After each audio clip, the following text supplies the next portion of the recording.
They came, they saw, they talked. Reagan and Gorbachev at the summit, tete-a-tete. At the other Reagan-Gorbachev summit, style, substance, and tea for two. From Geneva, where the two superpower chiefs are arm wrestling on arms control and for worldwide public opinion, good evening. This is the CBS Evening News. Dan Rather reporting. Dinner for four before day two of the summit. And CBS News has been told the two-day summit may be held over for a third day of talks by popular demand. Correspondent David Andelman has learned the Secret Service today was out scouting locations for possible Reagan-Gorbachev appearances. The Geneva Opera House, for one. Did they get along today? President Reagan tonight is quoted to CBS News as saying, "I was terribly impressed by this Russian fellow," end quote. The U.S. and Soviets made their first summit agreement today to impose a cone of silence over the talks. And a summit surprise. Between dates with Mr. Reagan, Mr. Gorbachev found 40 minutes to talk on camera and on the record with the Reverend Jesse Jackson. More on Mr. Gorbachev and his scheduled meetings from White House correspondent Bill Plant. 5 minutes to go, and the president signaled optimism. His son had asked, "Are you ready, Dad?" The answer, absolutely. Then, the moment a nervous world had waited for, Ronald Reagan came face to face with the leader of what he once called the evil empire, and Mikhail Gorbachev smiled and gestured, apparently wondering why Mr. Reagan was coatless in the freezing chill off Lake Geneva. And what were the first things these two powerful men discussed as they posed for photographers? Why, the weather. And jet lag. After I came back from a visit to Canada, I couldn't adjust for about 2 weeks. I just was sleepy when it was time to work and vice versa. Did Gorbachev, as a story out of Moscow puts it, have a nice smile but iron teeth? It hasn't yet been confirmed. As of now, I'm still using my own teeth. Then, alone except for interpreters, the two men met for just over an hour, far more than the time scheduled. A surprise, not in the script, said aides, but a good sign, said both sides. No, we were very businesslike. Businesslike turned out to include a news blackout. To keep the lid on, the U.S. delegation ordered no cables sent home tonight to Washington. Those who talk don't know what's going on, and those who know what's going on won't talk. I am not going to answer on the substance of the talks. As Gorbachev returned for the afternoon session on arms control, the president had changed his mind about the overcoat. After 70 minutes with their advisors, Mr. Reagan invited Gorbachev to stroll through the garden to the pool house, where they sat alone before a fire for almost an hour. Mr. Reagan talked without notes, not about arms control, but of his personal feelings about reducing the level of fear and misunderstanding between the two nations. CBS News understands that Gorbachev did not back down from the tough positions he has taken, but that though the words were the same, the music was different, far more soothing, a much more conciliatory tone. The cheerful atmospherics belie the fact that there's no agreement yet on the most difficult questions, Star Wars and arms control guidelines.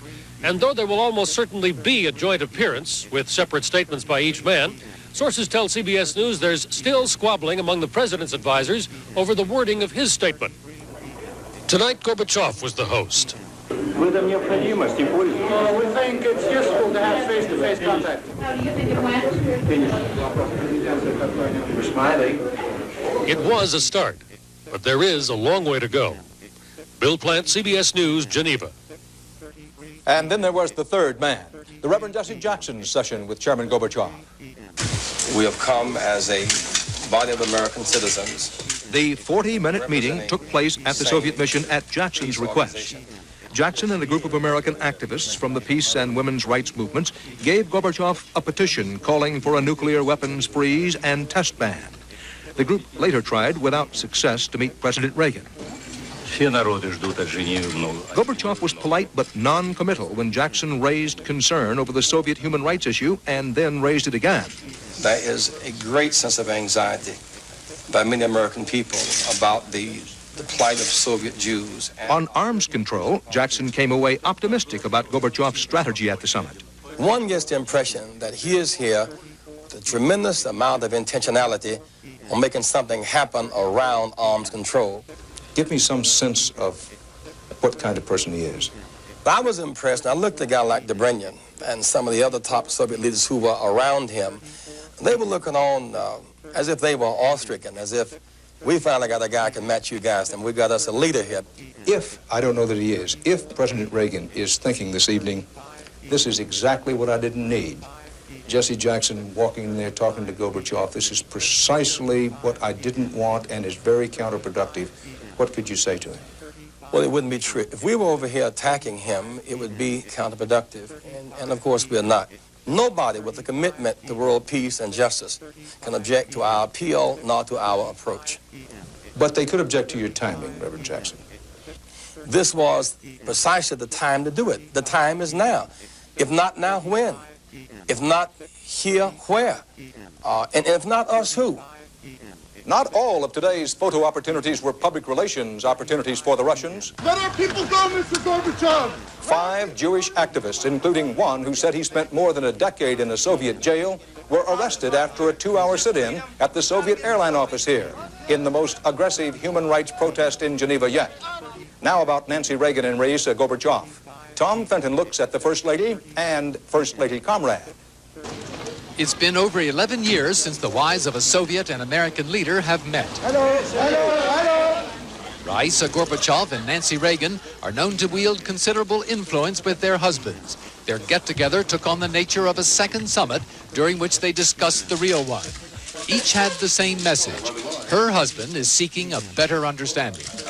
Although they used interpreters, Mrs. Gorbachev revealed to reporters she can speak some English. President Reagan returned from his afternoon meeting with Mikhail Gorbachev before the Tea Party summit ended.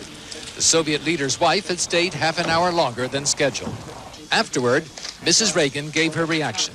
I thought you were a very nice lady. So did most of the officials who met Mrs. Gorbachev this morning during a tour of the city. She appeared completely at ease in her novel role as a new-style Soviet First Lady.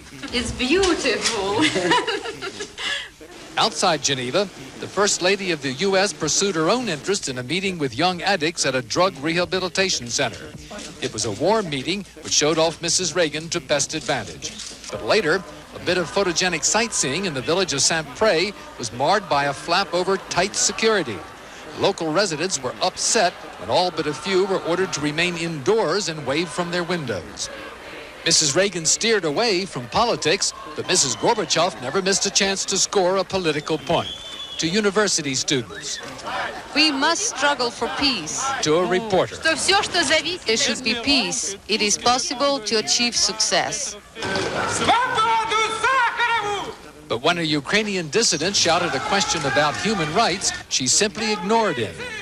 Overall, it was a performance that must have pleased the new Kremlin image makers. But this is an image put abroad for us and not necessarily for the Soviet population. In fact, Soviet television tonight did not show Mrs. Gorbachev's activities, which concluded with her role as hostess for this evening's dinner.